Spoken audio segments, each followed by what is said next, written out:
Okay, so we're now in the webinar, and the webinar is being recorded. So we have one attendee. Great. Okay, good. Well, welcome everyone. Welcome to the Rewards Mastermind, where we talk about all things related to compensation. And we're very excited today to have a returning guest, Sachin, from one of the co-founders of Compport. And we're going to be talking about, how automation can help identify and prevent problems related to pay equity. So going to get things. Oh, by the way, we will be recording the session, so it'll be made available to those attending, as well as be on our Comp Team website for those who want to watch it at their leisure. So, Sachin, how are you? I'm good, Howard. Pleasure meeting you again. Yes. So, we hear a lot about inclusion and making employees feel like they belong, and companies are busy working on policies. What's your take on what's going on with pay equity? What is it, and why should companies be concerned? Yeah, I think Howard, it's really getting heated up all across the world, not only in US, but if you go to European side, if you go to Asia Pacific, everywhere, I think there are many reasons companies are focusing a lot on these things.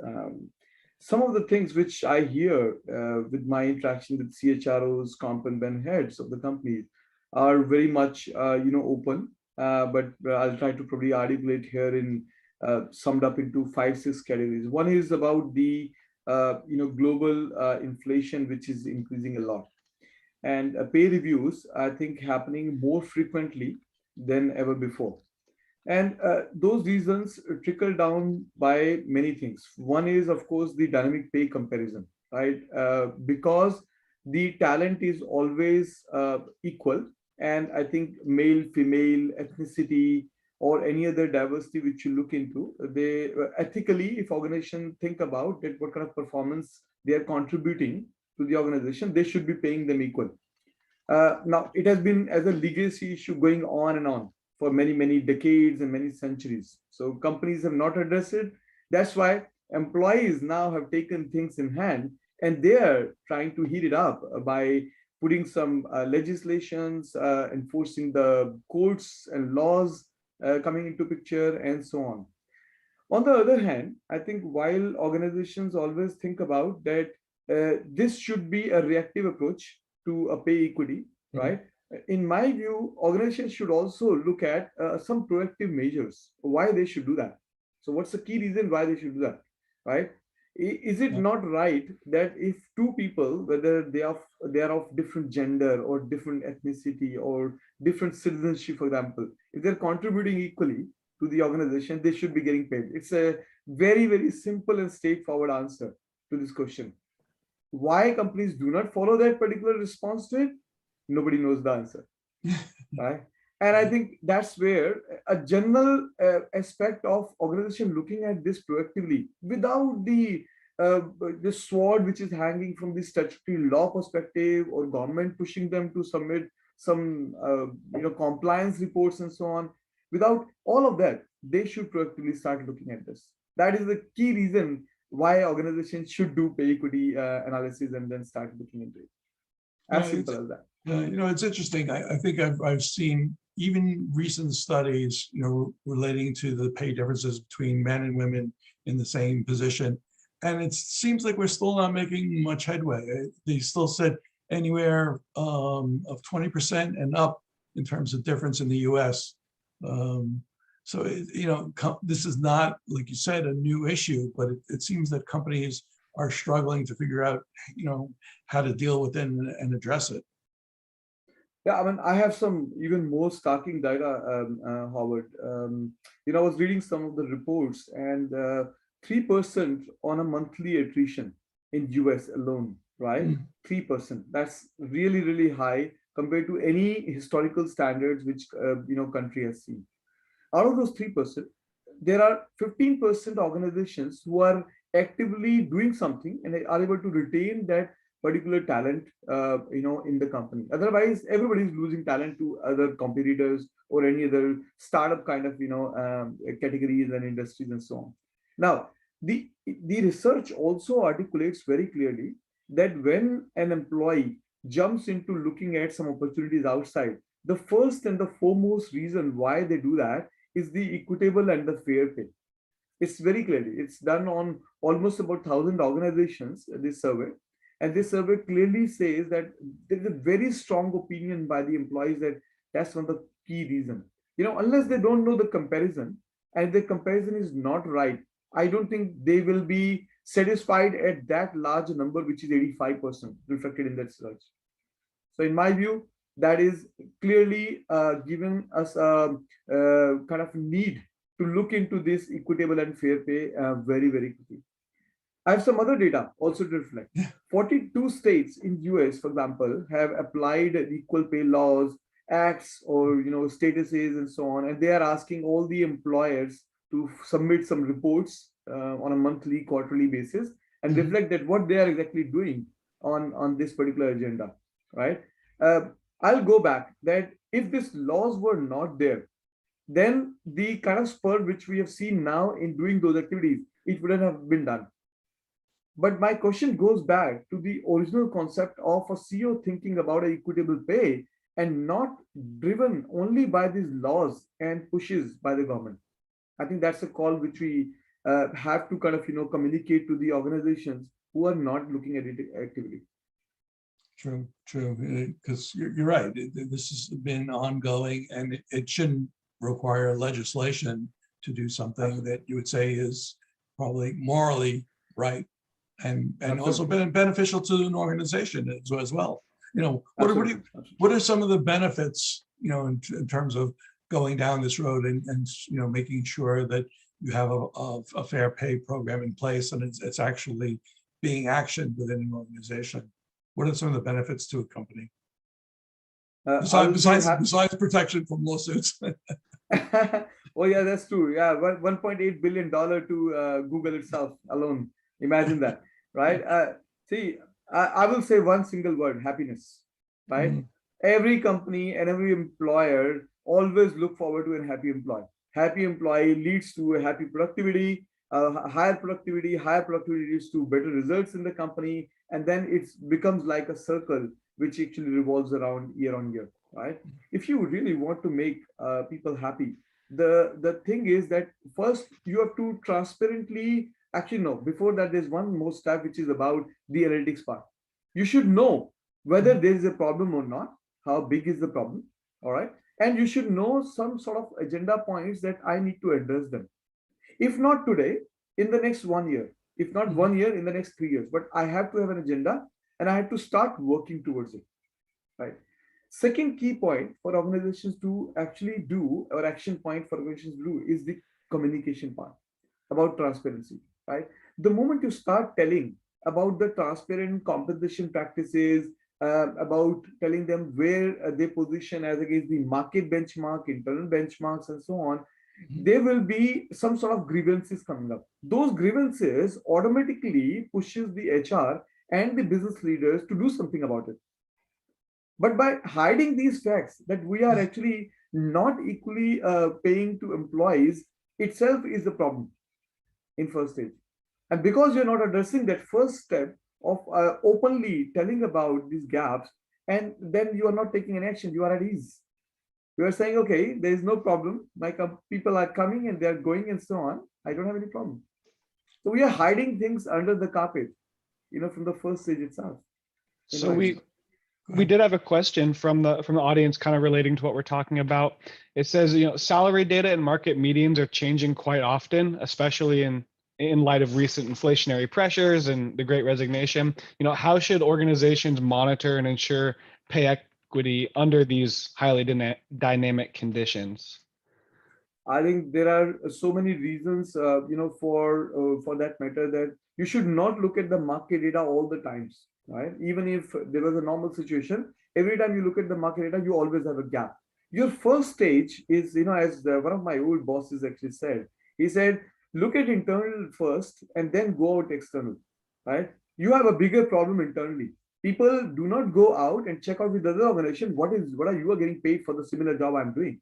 First of all, it's not comparable. Second, it's very difficult to get the data. But the first comparison people always do is within the team. They do within the company, within the function.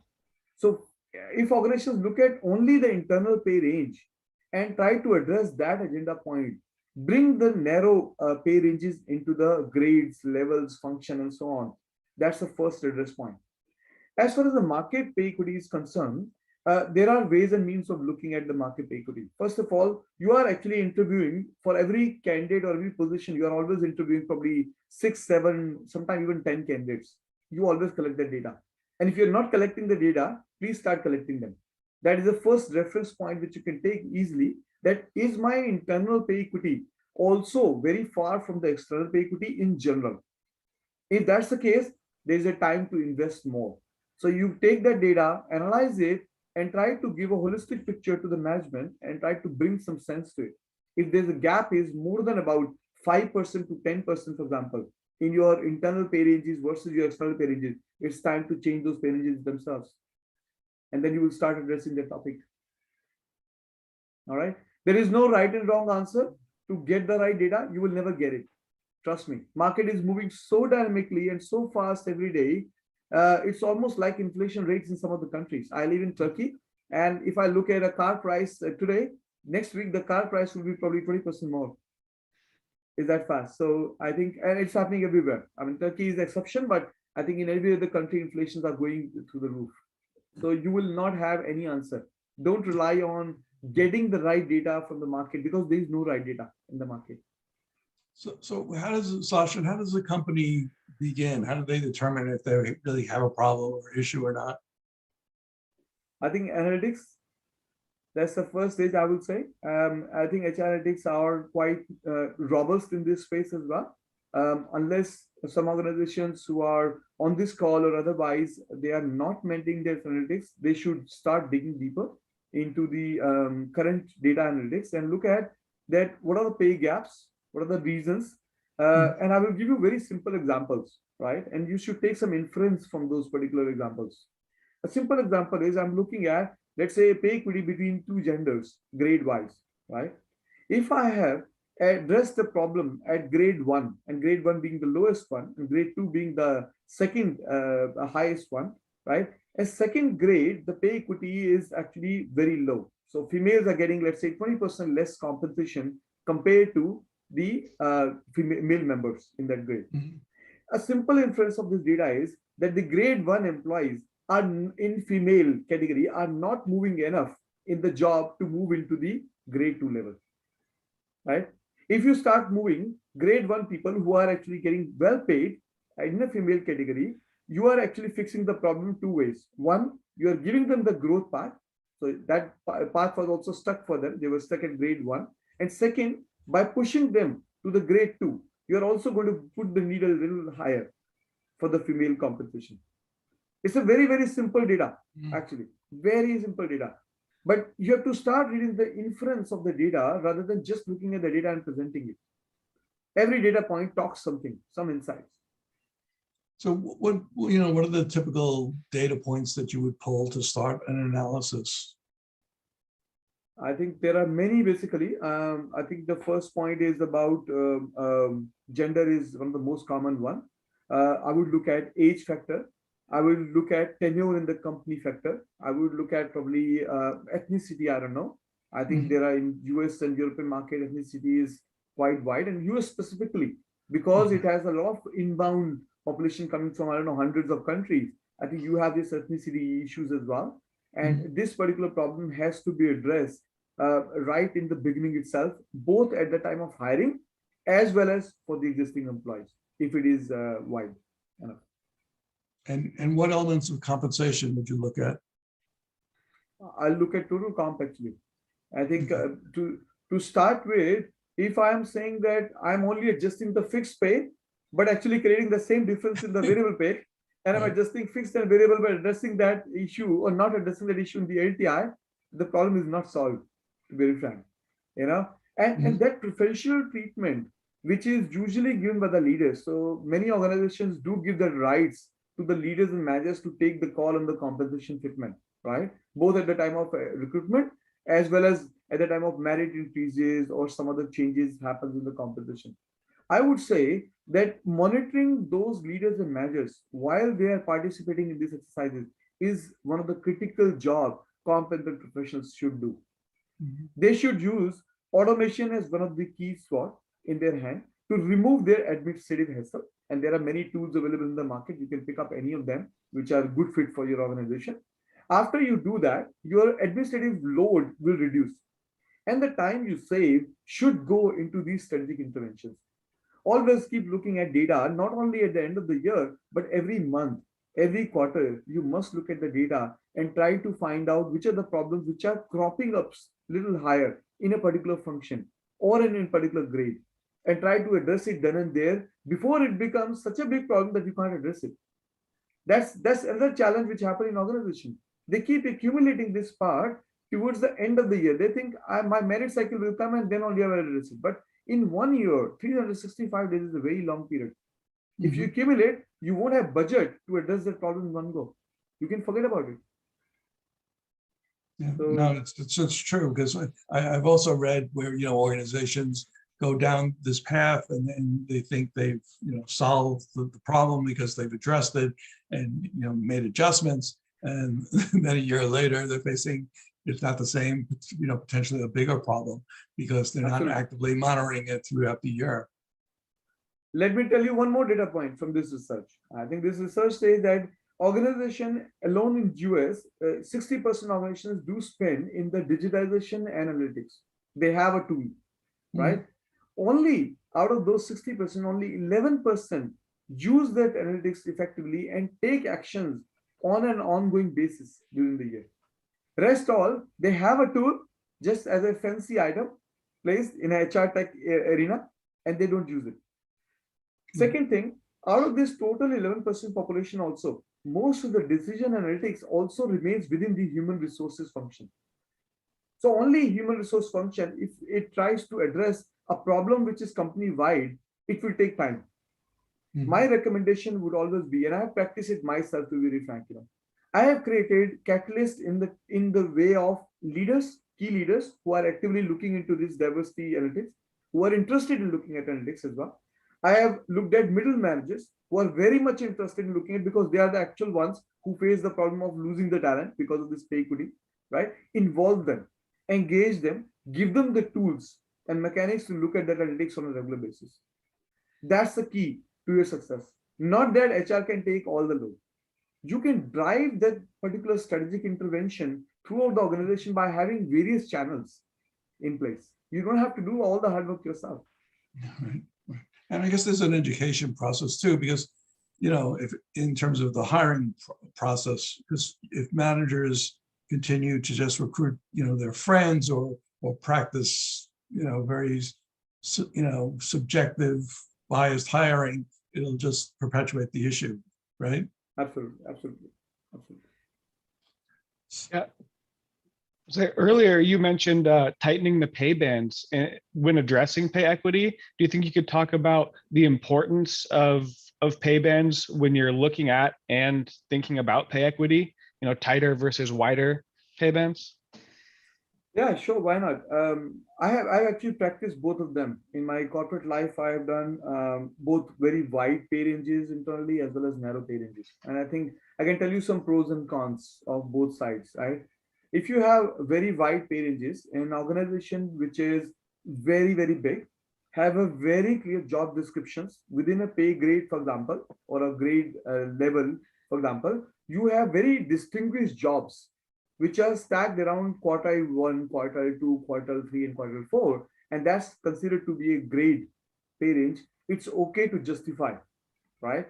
But if you don't have a very strong methodology around the job evaluation, and you can't justify that why certain people on the same grade are sitting, maybe 10% or 20% people are sitting at 10th percentile, other 10-20% are sitting at 90th percentile, and in between they're spread all over the place, right? You cannot justify that kind of pay ranges to anybody, be it leader, be it employee, or the middle managers, right? So in that scenario, if you don't have that strong methodology about the job evaluation, try to narrow these pay ranges so that you don't have to go into the complexity of explaining why these things are actually like that.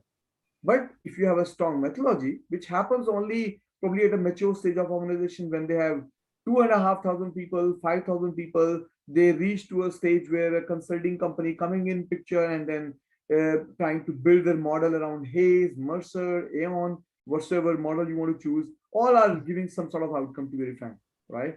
And I think these are the two stages which I would say that organizations should look at the maturity level and match themselves with the wider or a narrow pay range, right? One more thing which I would like to highlight around the pay ranges. Pay ranges are never constant, especially in the current scenario, right? Never rely on a pay range which you build about a year back and you keep thinking that what's happening wrong. I have everything in place. I've got a consultant as well. They built my pay range and still I'm losing people.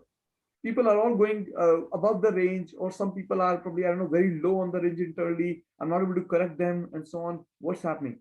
The problem is not you. The problem is not your organization. The problem is the market scenario. Market scenario is so crazy right now, so dynamic that it keeps moving the needle always up. You are trying to catch up with a certain level. The needle would have been moved probably by then, by the time you reach to a certain stage. And then there's the budget constraint. You always go that I need a 10% budget for my salary correction. Management doesn't give. Management says I have only 8%. You work with 8%, do your best. However, by the time you correct that, after 3 months, you again realize that I'm again 8% below the market parity. So it's a vicious circle. You will never be able to address that. The only way to address is that you do it constantly and on an ongoing basis, at least for the next few years till the time world stabilizes itself. Mm-hmm. Right? It used to happen. I mean, we all know that. In a normal circumstances before COVID, people used to have pay ranges which used to run. I mean, I've seen companies not changing pay range for 3 years for that matter, right? So it used to happen, but not now. It's not possible. We have another question that was submitted. Empowering managers in pay decisions across the organization is a great thing to do. But once you have so many decision makers in the process, controlling unconscious bias is becoming a real challenge. How to handle it? Question. Automation have answer for everything actually, right? If you look at certain tools, right, they will not only actually transfer your processes from the normal Excel-based process to an automated environment, but it will also give you tools and mechanics to manage these biases, whether they are consciously or unconsciously, right? Now, when a leader actually doing that particular bias, believe me or not, most of the leaders, at least I would say that I'll put a notional number to it, 80-90% leaders won't do it consciously, but they end up doing it unconsciously because they don't have data to back it up. Imagine I am a leader, I'm reviewing 50 people, and I'm in the spreadsheet and trying to correct everybody's compensation one by one.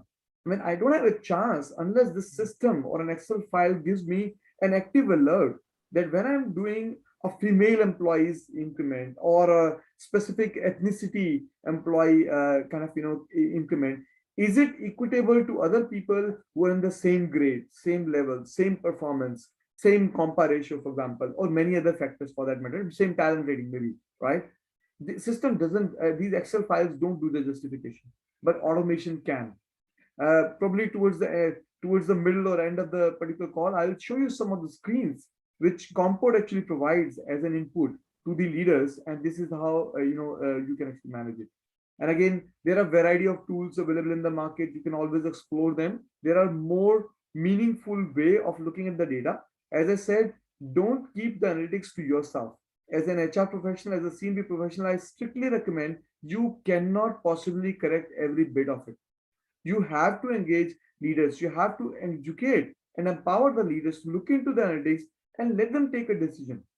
Two things will happen in that. One, they will take actually those decisions rightly. And second, even if they take wrong decisions, still after analyzing, they will be accountable for that. They will never be able to come back to you. I'm not saying that you give your rights or probably your accountability towards retaining and managing talent well, but when the accountability falls on somebody, they take much better decisions about these things. That's the general belief of human nature. think you mentioned it before, but it's probably worth, exploring a little bit, more. What really constitutes a difference? You're looking at a number of different factors and two people performing the same job. When do you need to really be concerned? How much of a difference is a difference, I guess, is the question. It depends on market to market, I guess. I think if you talk about compensation fitment from the beginning at the time of candidate hire, I think that differentiation can be quite wide, considering that when you're trying to attract the key talent, which you're not able to find. So recruiter basically gets under pressure, business pressurizing them, and they say, you know what, I'm finding this AI engineer for the last, I don't know, 6 months, and you're not able to find it. And I don't care how much you have to pay, please get him on board or get her on board, right? That is one pressure which you go through, right?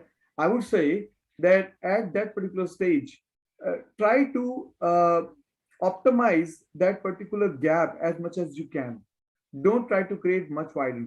You have to always give back to the leader an internal parity metrics first and tell them that by addressing one position issue, which you have probably vacant for 6 months or so, whatsoever is the case, you are going to create disgruntled employees in the existing scenario who might be actually getting paid probably 10%, 20% lower than this new candidate.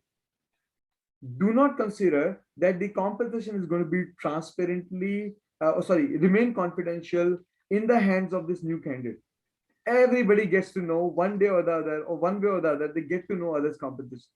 And the moment they get to know, you have hired one particular position and filled up that position, you will have probably 5 more vacancies for the same position. So what are you trying to address? You are trying to solve one single problem, but creating 5 more problems for you.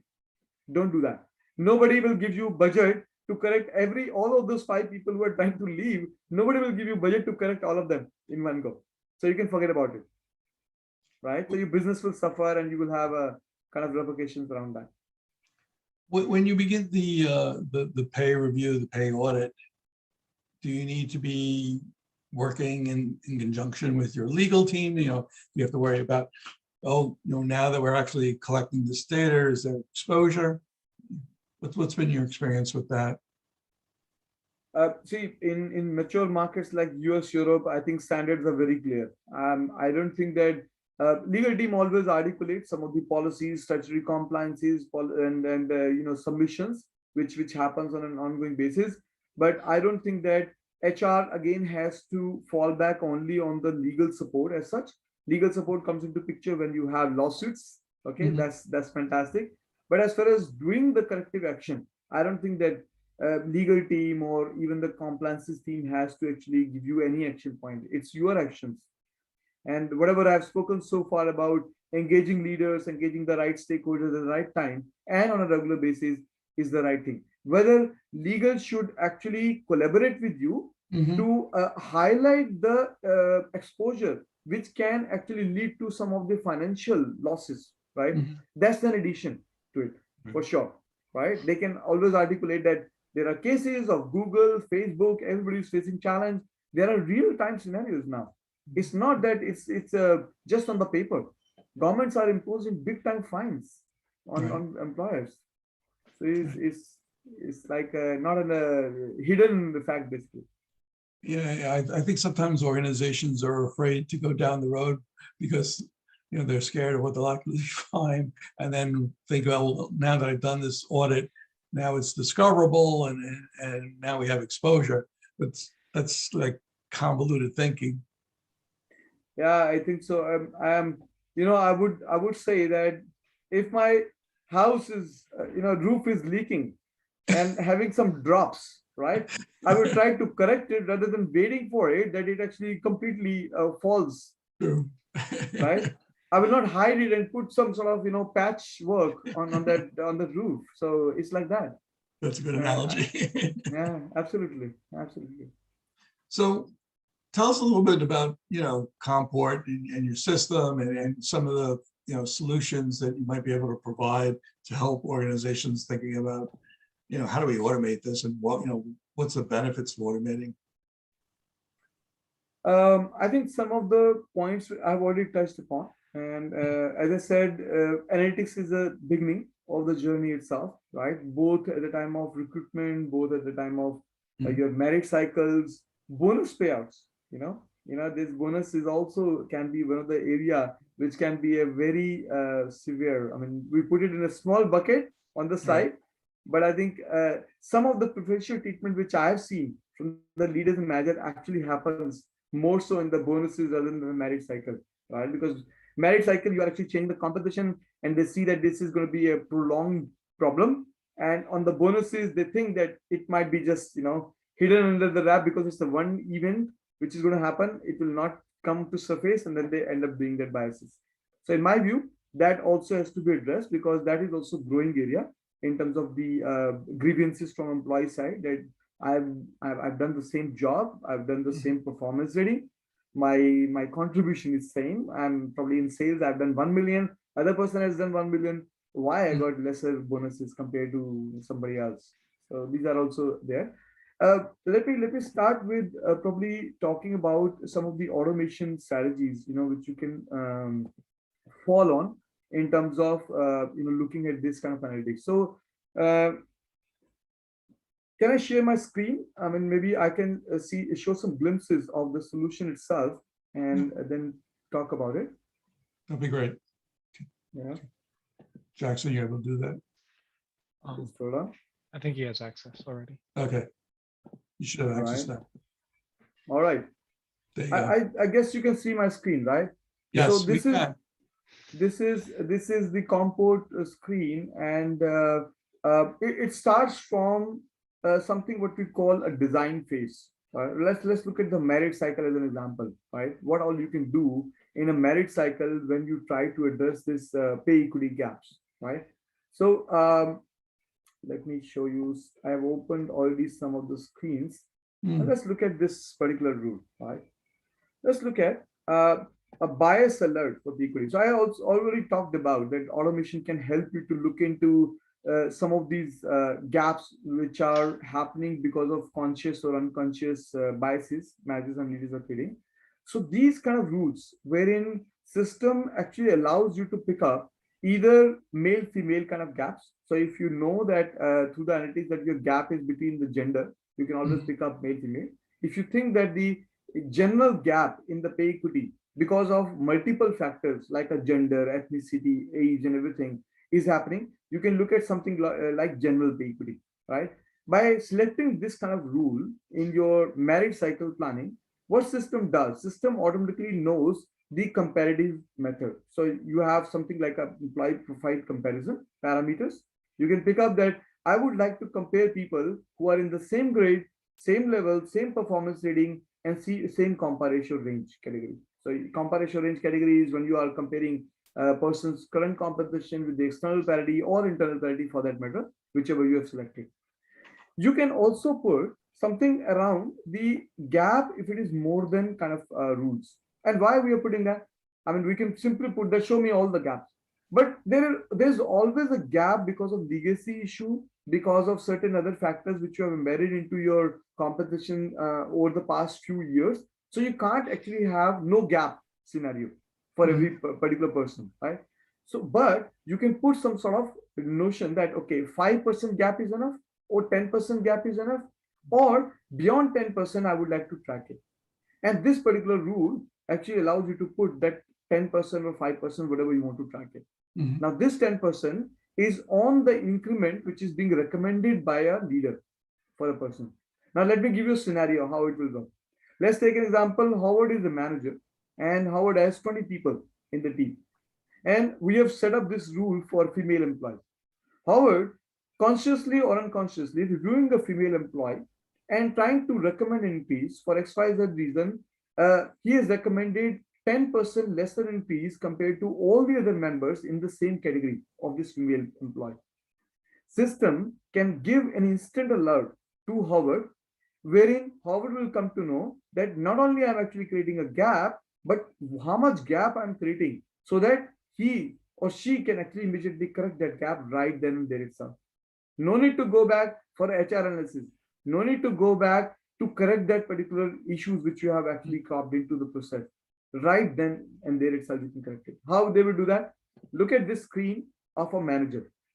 Manager, when they actually do a salary recommendation, and this is a female employee, all other are male employees in my team, I'm trying to do a salary review. My recommendation comes from the system that 4.95 to 7.5 is my range, an appropriate range as such, right? I am trying to reduce this increment to 4%, and maybe a 0.75% is a correction which is already recommended. System can give this kind of alert instantly. If you read this, it is giving you two alerts. The first alert is talking about that you are breaching a range. This topic, this particular alert will address your pay range parity. So you are trying to reduce the broadness of the pay range with this rule.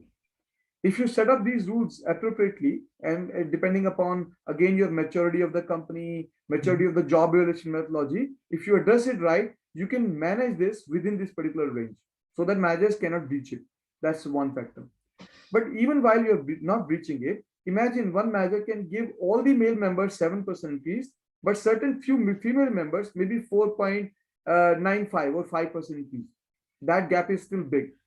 You are still talking about almost 40% gap they're creating in the increment recommendation alone, right?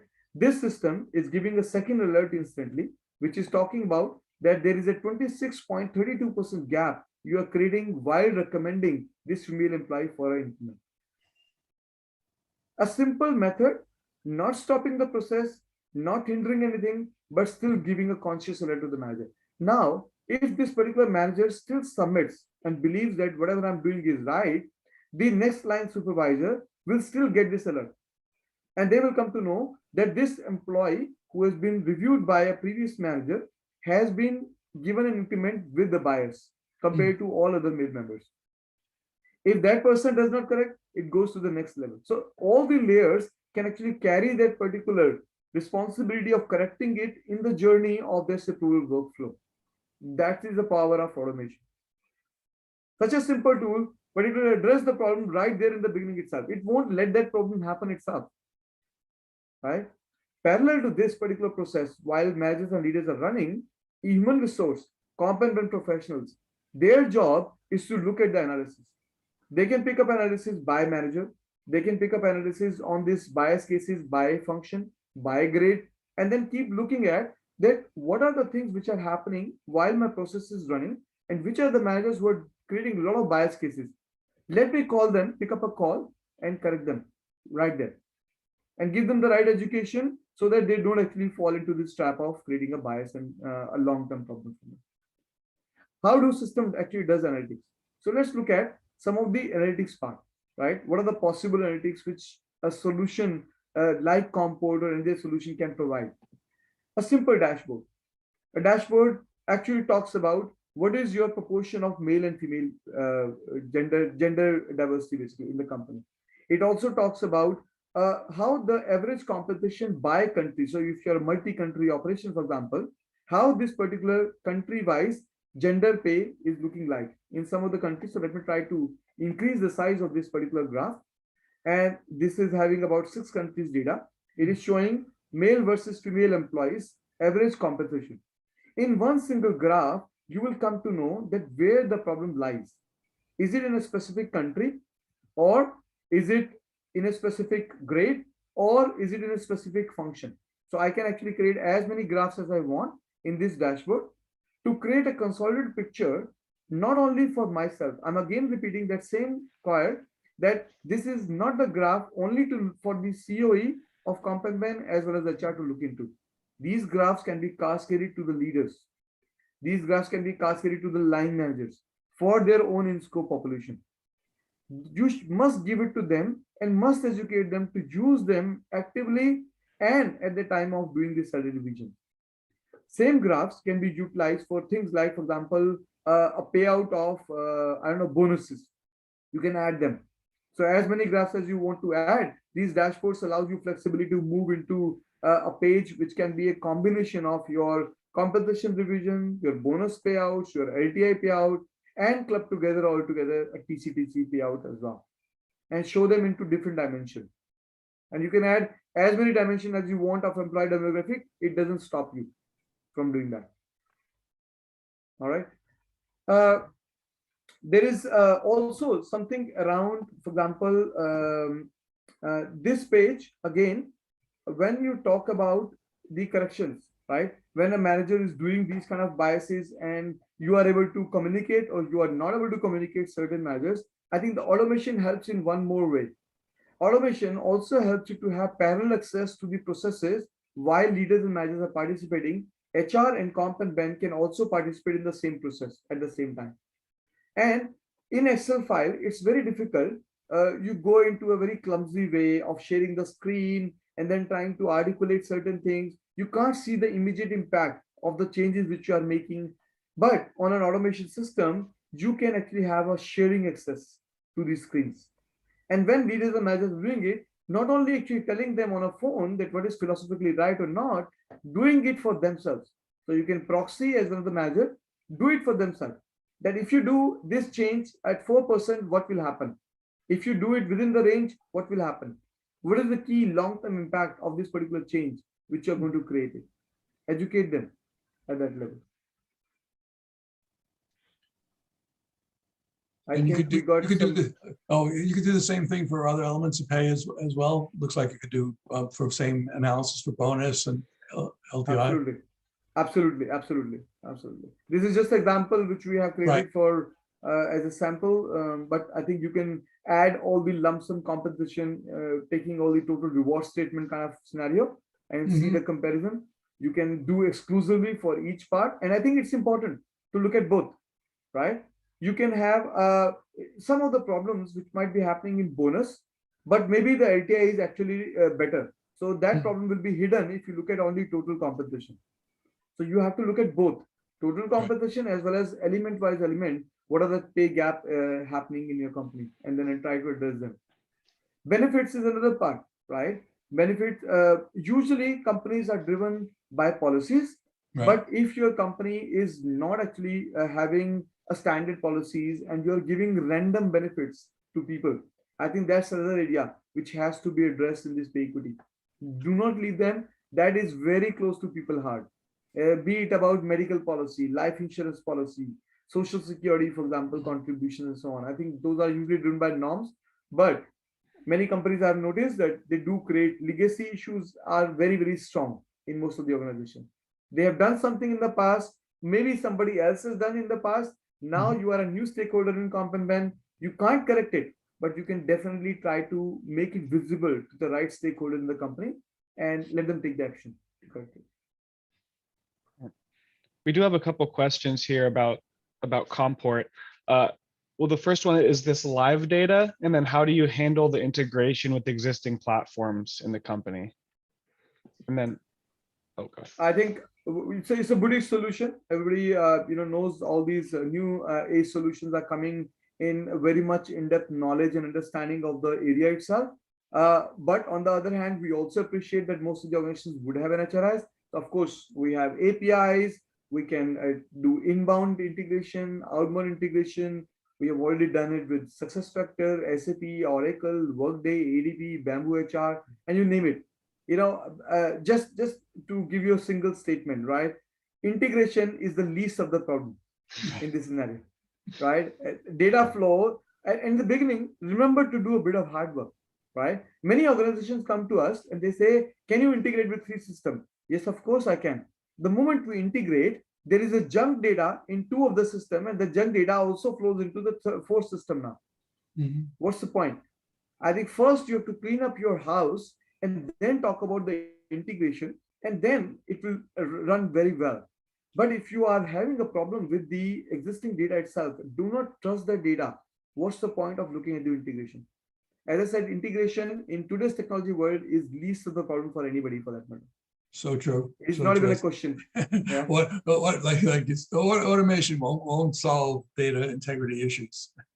It technologically, so I'm a person from HR background, but because we are running this company for the last 4-5 years, I got to know some technology, you can say gizmos or some features functionality. Believe me or not, a developer needs only 4 to 6 hours to do an integration with one system to other system. 4 to 6 hours, believe me, in real time. And we've done that for many organizations for that matter. The only thing is the vendors who are actually in public and they are trying to sell this solution that is integratable, they want to, of course, exaggerate the problem so that they can, of course, charge you back, more on it. Of course, it comes with its own nuances. So if the problem is not on our side as a boutique solution, problem can be on the other side of the parent solution. They may not like to probably integrate because they are losing the business if somebody is not using their comm module, right? So that's obvious that they will create some challenges, but I think you can demand. You are paying to them, you can always demand. I must integrate the HRIS with the new solution I would like to plug in my company. Jackson, was there another question as well? Yeah, there's one. This is a little more general. It says, which one is the single most contributor for gender-based pay disparity? Is it salary setting at hiring time or the merit cycle itself? I think it's the latter one. I must say, because at the time of hiring as a manager, when I look at hiring a particular candidate, I don't know the background, right? I don't know in terms of looking at the candidate whether it's a male or female. And I think it's obvious that depending upon the job also, some of the jobs would prefer a male and some of the jobs would prefer that I should hire a female member for that job, right? So from that perspective, it's very clearly articulated in most of the industries that what person I'm going to hire. So that time, giving the salary differentiation is not a concern. However, there are certain organizations, there are certain leaders and managers who do actually that bias, right? Why do they do bias? They believe in general as a notion that the female members, because of their other responsibilities, and that may not be so much into the US and Western side, but so much actually prevalent in the Asia Pacific side, that they believe that the female members cannot contribute as much as a male member can. I mean, I've seen in my own team for that matter, right? When we start looking at some of the engineers to hire, we have a belief that male members would be able to have a prolonged working hours, but female members won't be able to do that. I mean, that has to, we are in 21st century ultimately. So, I mean, we should let it go. Should let that thought go that any female around the world in any situation can contribute less than a male member.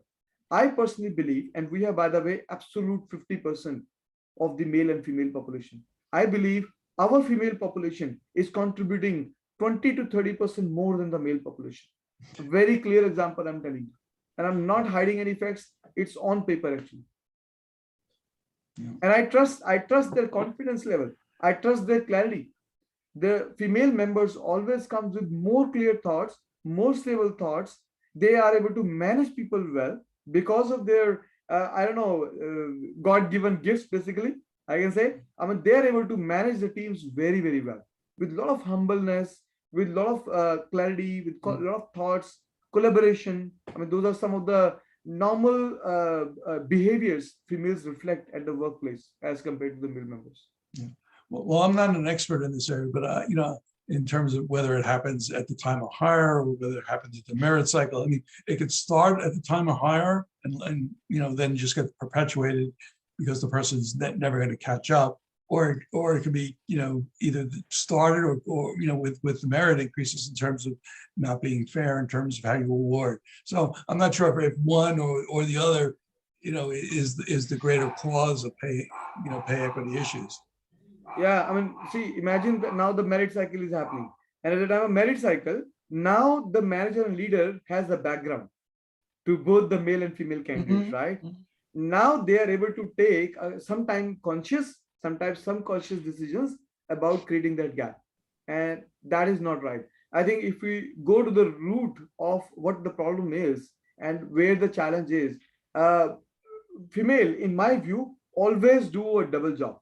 They look after the family and they look after the job as well. Now you have taken a conscious decision of hiring a female for different skill set, for different behavioral aspects of the leadership qualities for them, for example, right?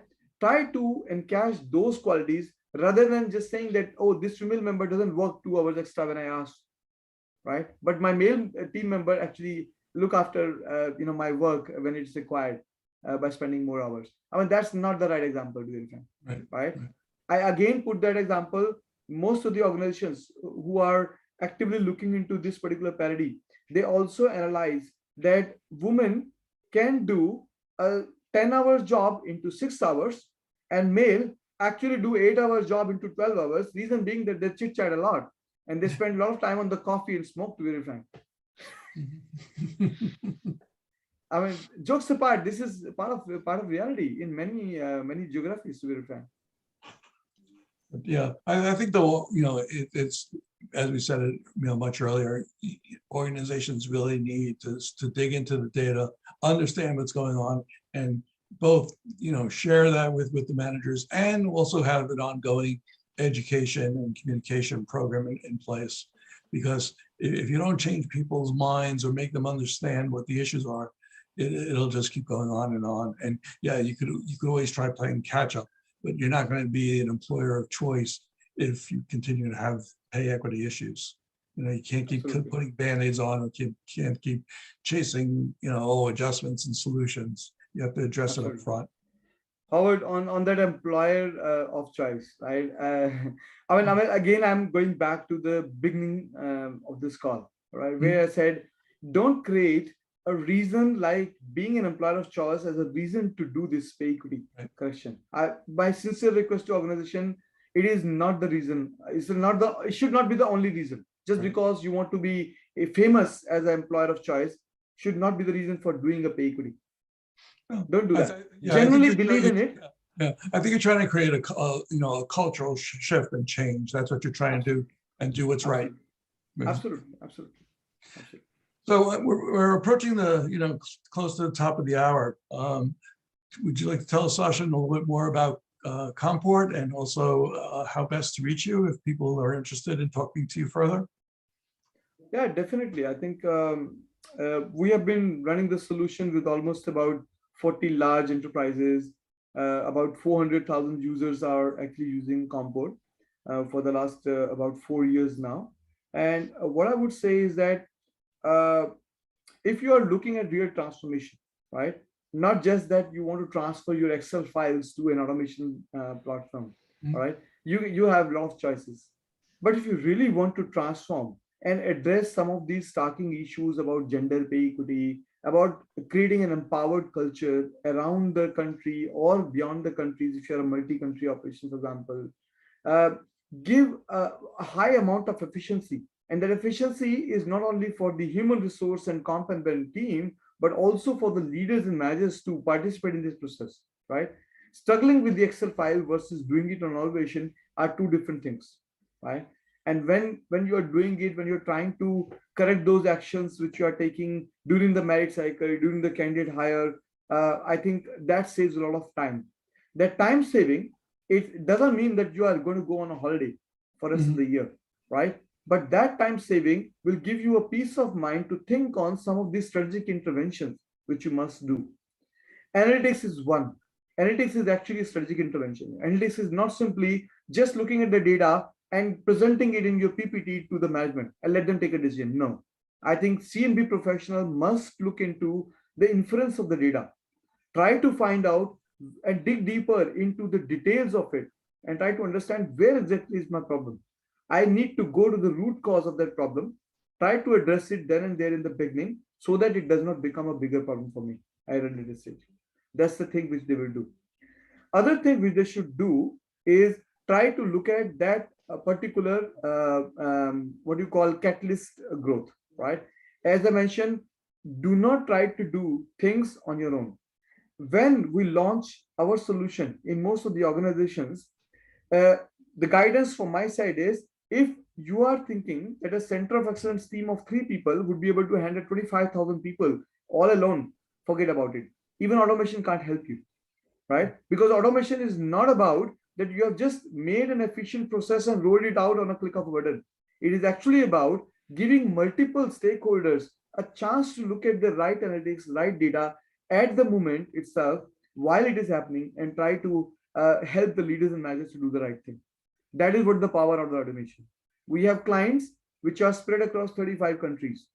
Before Compport, they used to do 250 Excel files, right? Send them to 250 managers by mail, Right. keep collecting them off and on. If there are changes, they used to again change the file, lock it again, send it back. I mean, it is absolute cumbersome and an old style way of doing compensation reviews. Yeah. Now, on a single click of a button, they are able to cascade it down. On a single click of a button, they are able to communicate the letters, the digital letters, total reward statement to the managers and to the employees on the system itself, so that they can cascade it further. I mean, always this process goes into that consultative way, that once you're done the salary review, I need to sit with my employee, make them understand why I did it. Now on the tools, they have the tools to communicate the right thing. I looked at your parity. I looked at your parity from the external perspective. I looked at your parity from the internal perspective. I looked at your parity from the team perspective, and then only made the decision right. They have all the tools and facts in front of them while they're communicating that message to the employee, that why they got 10% and not 12%, right? That is the power of automation, which I think companies should look at. And that's where I think Compports comes into a picture. If you are looking for any of these solutions which are transformational in nature, which are creating a culture shift in your company, I think we are happy to connect with you and walk you through our system's functionality and feature. Some of the team members are already on the call as well. So if you would like to connect with any of them, would be happy to kind of create that connect. And what's the best way to get in touch with you, Sachin, if people are interested? Our website, and we will be sharing our email ID, our contact details as well. Howard's and Jackson and Sam, I think if you can share with the group of participants who have joined in this call, would be happy to take that call and pick up that particular lead and take it forward from there. Great, great. Yeah, this record, we have recorded this session and we made it available on our website, which I think Jackson just posted. Mm-hmm. So, Sachin, thank you as always. Great conversation, very interesting, controversial topic, and welcome you to join us again in the future. And we will be getting together next month for another Rewards Mastermind session. And be on the lookout on LinkedIn. We'll be announcing the topic in the next few weeks. So thank you again. My concluding remarks, Howard, compensation is not complex. I think we make it complex. It's an opportunity.